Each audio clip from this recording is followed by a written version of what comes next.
Bagaimana kita bisa menjadi investor yang tahan banting?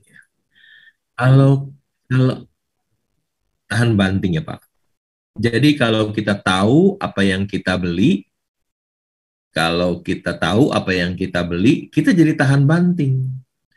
Kalau kita tahu saham perusahaan yang kita beli adalah Mercy, wonderful company yang harganya murah, ya harga Avanza kita beli, apapun yang terjadi kita jadi tahan banting. Kita tahu apa yang kita beli, tenang-tenang saja gitu. Kenapa seseorang tidak tahan banting? Karena dia tidak tahu apa yang dia beli. Ya. Dia beli kucing dalam karung sehingga tidak tahan banting. Dia membeli karena bisikan dari teman. Dia membeli karena influence pom. Dia membeli karena pialang yang rekomendasi. Ya. Jadi dia tidak tahu apa yang dia beli kucing dalam karung, ya tentu saja dia tidak tahan banting. Tapi kalau dia tahu apa yang dia beli, ini adalah wonderful company yang dia beli, harganya murah sekali, apapun yang terjadi, dia tetap tenang dan tahan banting. Saya tidak percaya robot bisa membantu kita menjadi kaya.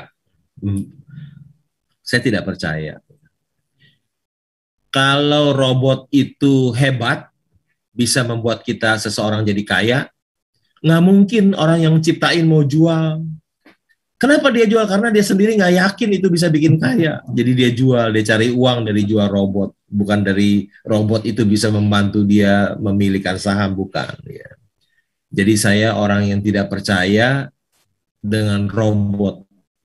Kalau robot itu hebat, si penciptanya nggak bakalan mau jual. Dijual berapa juta? Aduh, sayang dong jual. Warren Buffett bisa beli Apple sekali untung 600 triliun, masa cuma robot dijual 3 juta, 4 juta? Ya. Kenapa robotnya dijual? Karena yang bikin nggak percaya robot itu menghasilkan uang. Kalau bisa bikin menghasilkan uang buat dia, nggak bakalan dijual robot. Lama ya Pak ya. Eh, saya sekarang saya cerita yang cepat dulu. Saya beli Indika Energy tahun 2016. 2 tahun kemudian saham itu dari seratusan jadi 4.500. Saya untung capital gain 4.000% dalam tempo 2 tahun. Saya membeli Indakiat 1.000 dan menjualnya yang tertinggi 20.000 itu hanya 1,5 tahun. 1.900%. Tapi ada saham yang saya beli mungkin dari tahun 2005 sampai sekarang 2021 masih tetap jadi Avanza ya. Jadi saya membeli saham itu di 250, sekarang di 700 ribuan, padahal saham itu 700 rupiah lebih ya, 700-an. Saya beli 250 tahun 2005, saya pegang 16 tahun. Saham itu baru jadi 700-an, 16 tahun. Harga sahamnya 700-an, tapi nilai buku sahamnya per saham itu 4.000. Dan perusahaannya untung besar. Saya nggak bisa jual ya. Udah pegang 16 tahun, jadi saya pegang terus saja. Saya nggak takut, karena apa?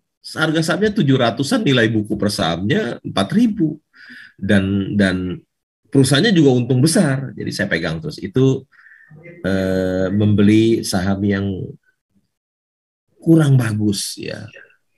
Perusahaannya bagus, tapi harga sahamnya nggak mau naik. Perusahaannya bagus, tapi harga sahamnya nggak mau naik. Itulah yang terlama mungkin Pak, 16 tahun ya.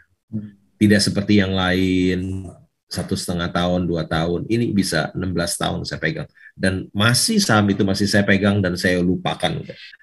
Tapi kan naiknya cuma 200% Pak, pegangnya 16 tahun. Nggak seperti pegang Indika 2 tahun 4.000%. Usaha jelek, harga sahamnya naik.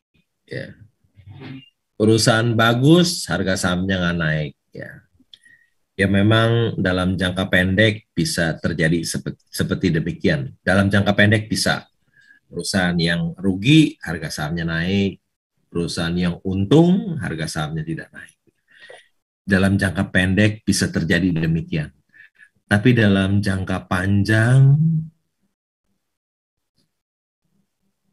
bisa saham yang jelek akan kembali, harga sahamnya akan jatuh, dan perusahaan yang labanya besar akan naik. Ya, jadi dalam jangka panjang akan eh, menyesuaikan dengan harga pasarnya. Ya, perusahaan jelek dalam jangka panjang tetap akan di bawah, perusahaan bagus dalam jangka panjang dia tetap akan di atas. Ya. Dalam sementara jangka pendek, oke, bisa terjadi eh, hal yang tidak rasional, ya, harga perusahaan rugi tapi naik, perusahaan untung stagnan. Dalam jangka pendek memang bisa terjadi sesuatu yang irasional, tetapi dalam jangka panjang tidak, Pak.